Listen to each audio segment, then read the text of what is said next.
तुम्ही आंदोलनासाठी इथं आले होते, नक्की काय विषय काय झाला? तर आम्हाला गोयल बिल्डर कडून आम्हाला ज्या सोसायटीला जागा मिळालेली आहे त्याने आम्हाला रस्ता दिलेला होता. ते रस्ता आता शेतकरी अडवता येतं, त्यांच्या पैशाचं देणं घेणं असेल का नाही.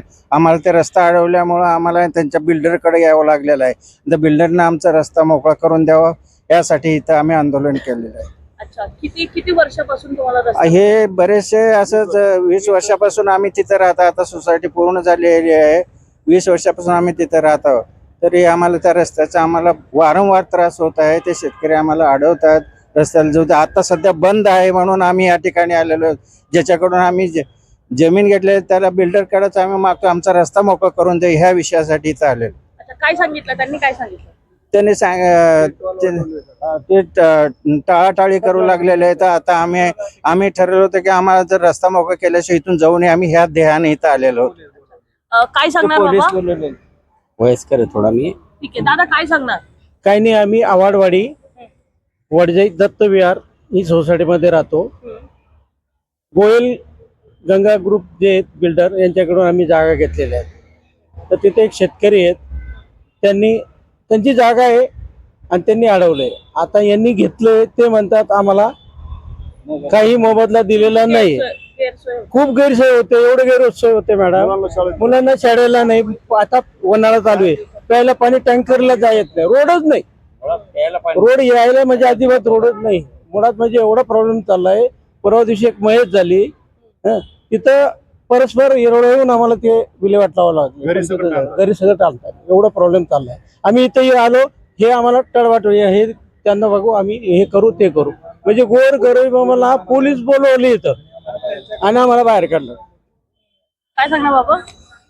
त्यांच्याकडून आम्हाला जमीन मिळालेली, रस्ता त्यांनी दिलेला होता. आता ते रस्ता बंद झालेला आहे, त्याच्यासाठी आम्ही इथं आलेलो. ते आमचा रस्ता चालू करून द्यावा.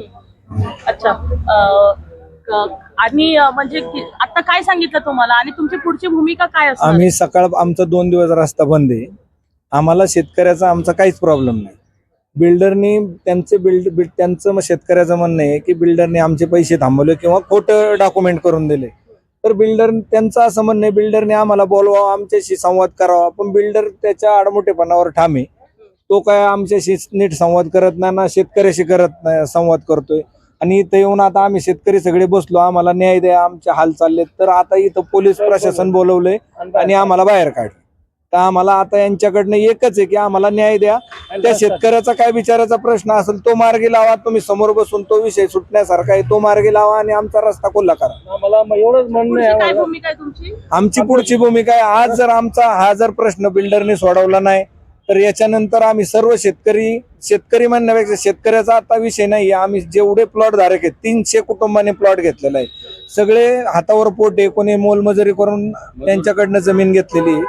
आणि आता हे टोलवाटोलवे करतात की आमचा विषय नाही, तुम्ही चौकीत जा, तुम्ही कंप्लेंट द्या. आमचा शेतकऱ्याच्या विषयी कंप्लेंट देण्याचा आम्हाला काहीच अधिकार नाही. कारण बिल्डरने आम्हाला तो रस्ता दिलाय, म्हणजे आम्हाला बिल्डरवरच ती तक्रार आम्हाला रोड पाहिजे. ते कुठल्याही प्रकारे मदत करत नाही. ते आम्हाला सांगते की तुम्ही खाली जा, आम्हाला डिस्टर्ब होते. अरे आमचं आयुष्य डिस्टर्ब झाले. आम्हाला प्यायला पाणी नाही. आमची मुलं 10वीच्या परीक्षा आहेत, 1.5 किलोमीटर 2 किलोमीटर पायी जायचंय त्यांना. 4 व्हीलर गाडी जात नाही. मुलांनी अभ्यास करायचा का काय करायचं? ह्या समस्या सगळ्या एवढ्या बेकार आहेत. म्हणजे आजच्या कलियुगात म्हणजे कलियुगाच्या एंड होत आलाय, तो एंड आताच होत आलाय का काही आम्हाला वाटतं. म्हणजे एवढं आपण आपला देश पुढे चाललाय ना आज, काय तर एवढ्या अडचणी म्हणजे सुशिक्षित बिल्डर असून सुद्धा तो ती अडचण सोडू शकत नाही. आम्हाला फक्त आमचं एवढंच मागणं आहे की आम्हाला याच्यातून मुक्तता द्या. आम्हाला रोड खुला करून, बस आमचं एवढंच म्हणणं आहे, आम्हाला रोड करून दे. पुढचं काय म्हणजे तुमचं धोरण काय आहे? जर 8 दिवसात आम्हाला रोड खुला करून नाही दिला तर आम्ही बाया मुलाशी हित आत्मदहनाचा प्रयत्न करणार. बिल्डरनी अक्षरशः आम्हाला 20 वर्षापासून फसवणूक केलेली आहे.